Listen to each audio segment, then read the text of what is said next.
就去坐 JR 去港島，有架快車去基路，咁啊上下車先。呢幾日咧都會靠呢個 JR 嘅關西港島5日券，喺港島慢慢橫翻去大阪，一程都抵翻晒㗎啦。尋日搞呢張嘢都搞咗少少時間，基本上用少少腦咧就可以解決到啦。就你識嘅就唔使用腦啦，我第一次用就用少少腦就解決到。而家有車上車，嚟到港島，咁咧而家揾緊我嘅酒店位置。哇！一過完條橋就有兩棵櫻花喺度，零零丁丁都兩棵，好似假咁。嚟到呢個宮島口，一路就由喺嗰邊嘅宮島站，大直路就嚟到呢個碼頭。我應該係坐10分鐘嘅度，因為我買咗嗰張 JR 嘅咁咧就可以免費搭船嘅，咁但係咧都要俾100日圓有一個登島稅。好，落船。第一感覺呢個地方好多一啲經過修剪嘅樹，好靚，好整齊。後邊呢度仲有好多啲園藝做得非常之靚。哇！後邊個天好靚。哇！行過少少就係一大條嘅商店街啦。咁啊，順住呢條商店街行過少少咧，就會見到萬眾期待嘅變多神社。呢度都有鹿㗎喎，隻鹿喺度襲擊緊呢位日本女士喎，好好笑。見到佢揸住嘢食，呢度啲鹿都係瘋狂啊！嗱，再追擊佢，再追擊佢。啊，好笑，好笑啊！沿住呢條海岸線慢慢行都幾舒服。左邊就係收得好整齊嘅一啲松樹咧，就算有好多遊客喺度都好寧靜，覺得好舒服。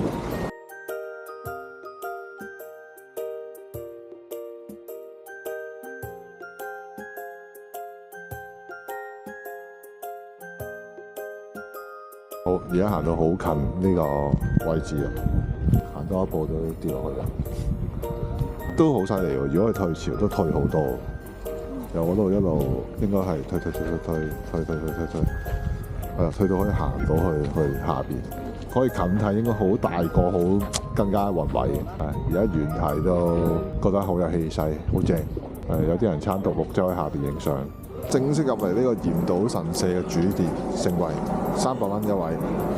咁其實佢後邊咧張飛嗰度咧都有介紹一啲唔同時間嘅祭典啦。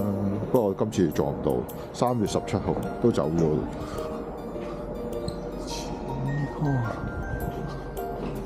最後行咗一條內街嘅商店街，有一間專食蠔嘅，咁啊自己嗌咗一個蠔嘅便當。有炸蠔、燒蠔，咁一份2600日圓，係啦，非常好食。係食完而家個口咧好甜，充滿蠔嘅甜。慢慢行翻去碼頭咧，咁就搭船走啦。我自己覺得呢個嚴島神社咧，其實好休閒、好舒服。咁如果你最好就揀埋一啲潮汐漲退嗰啲時間去睇翻，咁你就見到兩個嗰個鳥居唔同嘅面貌。坐翻半個鐘頭車出翻去近港島嗰邊，而家嚟到港島城。哇！不過咧佢個護城河都幾大條，成個湖咁大。行到上嚟呢個城祠啊，咁都可以入去參觀。外邊一睇就係好多木造嘅城堡啦，咁都係其中哇記得日本100大名城。好，行咗10分鐘嚟到呢個原爆紀念館，咁就係1940幾年嘅時候嘅原子彈引爆嘅其中一個遺跡，一個殘骸啦。咁啊一路路喺度就變成一個紀念碑咁啊形式啦，去紀念當日發生嘅事件，同埋亦都係宣揚希望世界和平啦。都望住呢個殘骸啦，側邊有啲枯樹。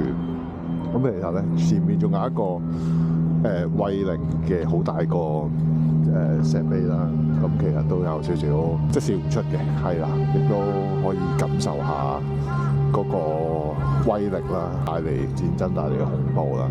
哦，再喺另外一個角度啦，再可以近啲睇到呢個遺跡，睇到係啦，入邊都加固咗，有啲穩固佢嘅結構啦，係啊。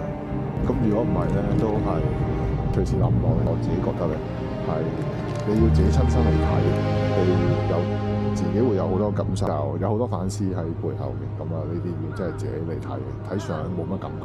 你親身嚟到望住呢個建築物，你先會有嗰種情緒湧現出嚟，就值得嚟睇下。咁今日咧將會離開港島，咁但係而家咧就朝早8點零鐘，好早起身去邊咧？就係為咗參觀呢個其中一個又係唔知乜嘢日本乜嘅嗰啲花園，叫做宿景園。朝早而家呢啲天氣咧，可能得個位數幾度啦。咁但係有太陽曬住咧，其實非常之舒服。呢個係我最中意嘅天氣。咁始終咧，港島咧，即係爆個原子彈咧，好多嘢都摧毀咗。咁呢啲咁嘅歷史嘅古蹟咧，當時都受到好大嘅摧毀。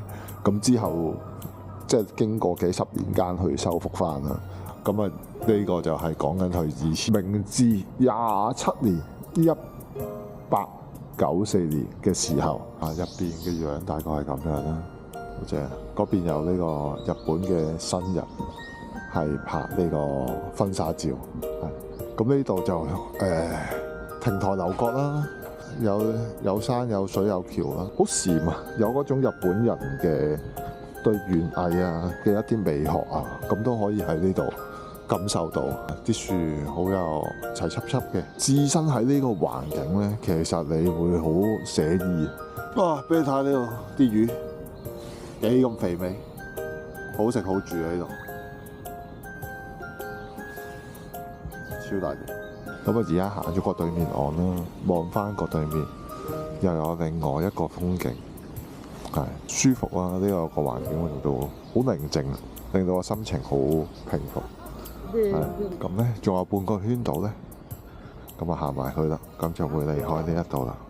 咁啊繼續等自己嘅心情放慢，好好享受呢一度嗰個風景。正啊！而家企咗喺呢個園嘅中間位，開個360，咩都睇晒。